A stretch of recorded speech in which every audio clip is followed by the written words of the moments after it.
And welcome to LFC Focus. It is post-match reaction showtime after Liverpool have just taken a commanding lead in their Champions League round of 16 tie against RB Leipzig. We went to Budapest, not Leipzig obviously. It was at the neutral venue and we won 2-0 with what I thought was a very, very accomplished and very, very sensible performance from Liverpool as well. And after a couple of games that have been marred by individual errors from our players, and that's cost us results against both Leicester and Manchester City, it was very good to see Liverpool manage themselves through the game in what I thought was a very mature and clever manner. You know, once they went 2-0 up, and we'll come on to the goals in a moment, I thought we didn't go hell for leather and think, oh look, let's go and get 3 or 4. We thought, you know what, there's still a long way to go in the tie. The last thing we want to do is throw away this lead we've now got, and therefore we kind of sat off a little bit. You know, we didn't invite Leipzig on in any way. What we did very well was just keeping the ball, and you know, it's something that Liverpool have done very well over the last couple of months, almost to their detriment in a way, when we've toiled against low blocks and stuff like that.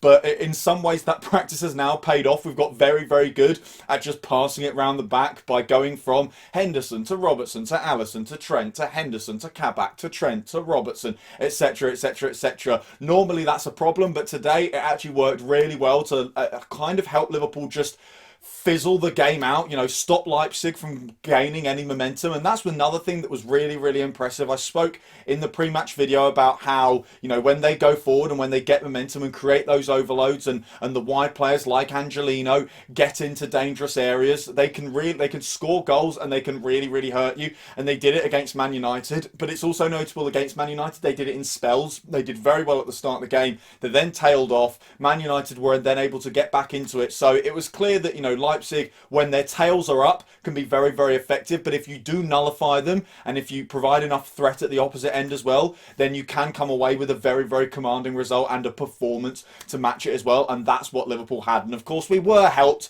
a little bit, at least, by some defensive errors from Leipzig. I mean, throughout the game, it felt like their centre-halves were their best playmakers. There's been a lot of hype around Upamecano recently, a player that Liverpool have been linked with, potentially as, you know, an up-and-coming ball-playing centre-half on the European scene. He's now been snapped up by, not slapped up, by Bayern Munich, where he'll go at the end of the season. But based on tonight's evidence, God knows why, because I mean, he was just giving the ball away constantly, a real source of counter-pressing threat for Liverpool. I thought, you know, credit had to be given to our players as well, the way they capitalised on that. People like Roberto Firmino, who's come in for a lot of stick this season, showed once again why he is so valued within this Liverpool team, because when the counter-pressing system is allowed to flourish properly up against a team that will try and play up against it rather than just sitting off and letting us have the ball, Roberto Firmino is such a key cog in the machine. And while at times his passing was still wayward, there were moments where he got the ball in threatening areas and looked for a threaded through ball or stuff or something like that, and it just didn't come off,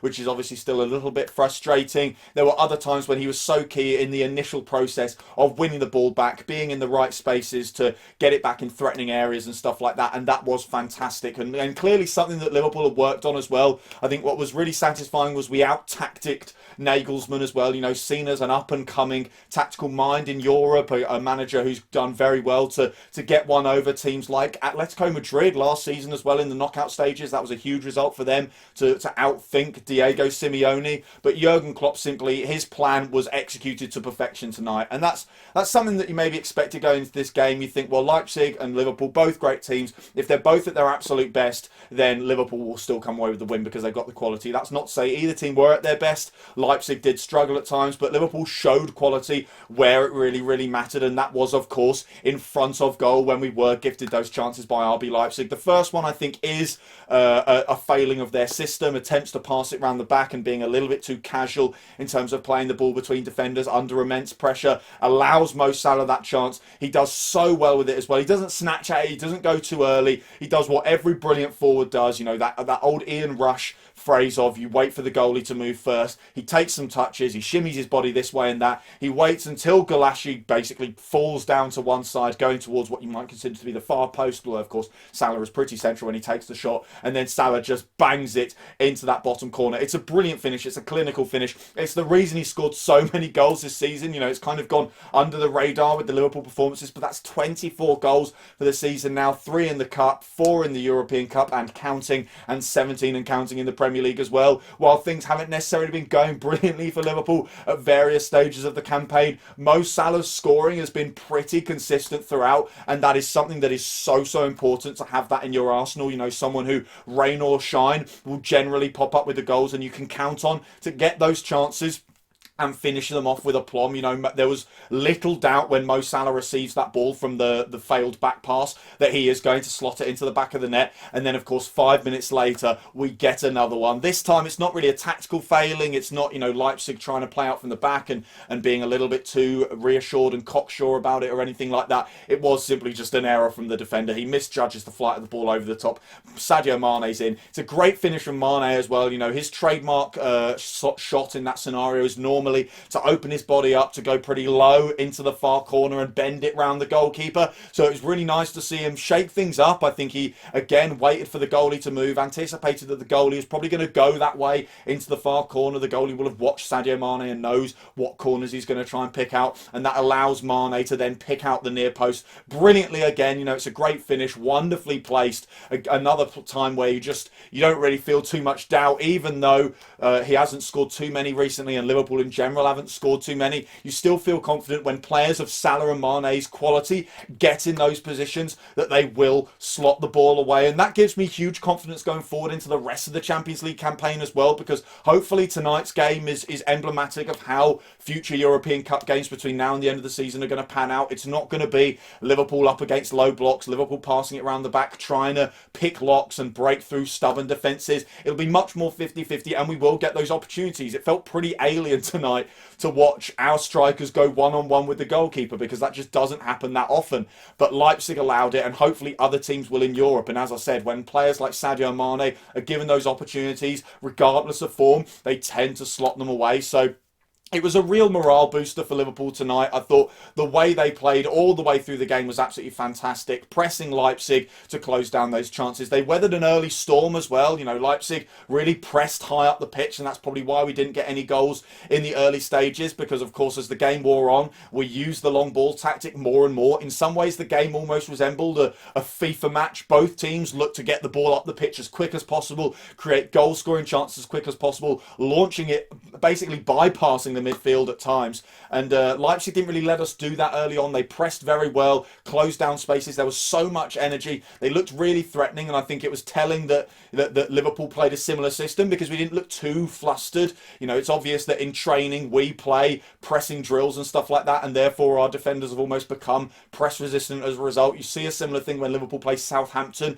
in the league. Two pressing sides, you know exactly both how to play pressing and deal with it as well, and therefore the defenders are very good at springing those traps and getting out of tight scenarios. So that was a huge boost for Liverpool as well, the fact that we were able to overcome the early Leipzig press.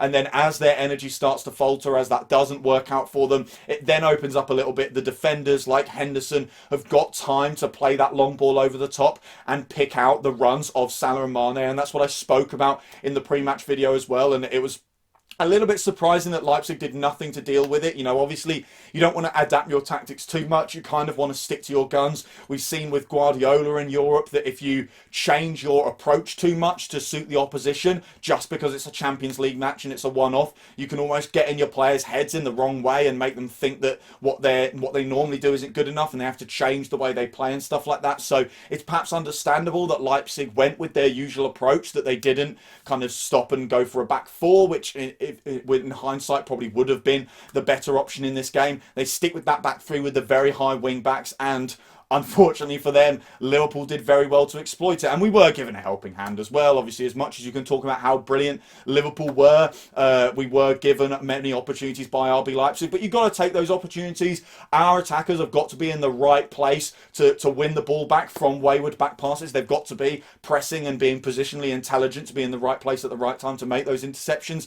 The other players have got to know when we're going to win the ball back, so they're already making threatening runs that can then be picked out as well. So it's a testament to Jurgen Klopp's tactical nous and the system that he's implemented at Liverpool that, again, we don't get to see enough these days because of the way opposition teams normally set up in the Premier League. But on the European stage, it's always felt like we've had a bit more freedom, and as a result, we've been able to showcase the best of Liverpool tonight, get some goals, and not put the result to bed completely, but we are now in a much more advantageous position. The clean sheet is hugely important as well, and taking that result in general back to Anfield, as well as kind of the morale boost of beating Leipzig pretty comfortably as well. They're not going to Anfield thinking they were hard done by there. They're knowing that they were well beaten, so that should give Liverpool a huge boost going into that second leg, and hopefully, fingers crossed, touch wood, everything else, that sees us through to the quarter-finals. A quick word on Ozan Kabak as well, who of course made his European debut for Liverpool, just his second appearance in a Liverpool shirt. I thought he was pretty assured. Obviously, things didn't quite go perfectly at the weekend, although if we're being honest, if you take the mistakes out of the mix, he actually had a pretty solid game against Leicester. Tonight, I was pretty pleased with everything that I saw. He was quite physical as well, which I think is good. One thing that you maybe lose when you put midfielders like Fabinho and Henderson, while they're still fantastic athletes and they're very strong, they don't quite scrap as much as centre-halves do. And in a way, Kabak reminded me a little bit of Lovren. That's not necessarily a bad thing. I think it's fair to say that if we could all have Lovren back now under the circumstances, we probably would. But a defender who likes a physical battle. It felt like when Poulsen came on as well, he really wanted to get involved there up against a proper number 9 rather than the kind of false 9 forwards that Leipzig had started the game with. And in terms of passing as well, he was pretty good, never really made any errors, picked out his teammates pretty well, looked to be progressive with his passing as well, wasn't just giving it to Henderson on his left or Robertson, Trent Alexander-Arnold, sorry, on his right. He was trying to put it into midfield to play through the Leipzig lines and stuff like that. So that was good to see as well. It seems that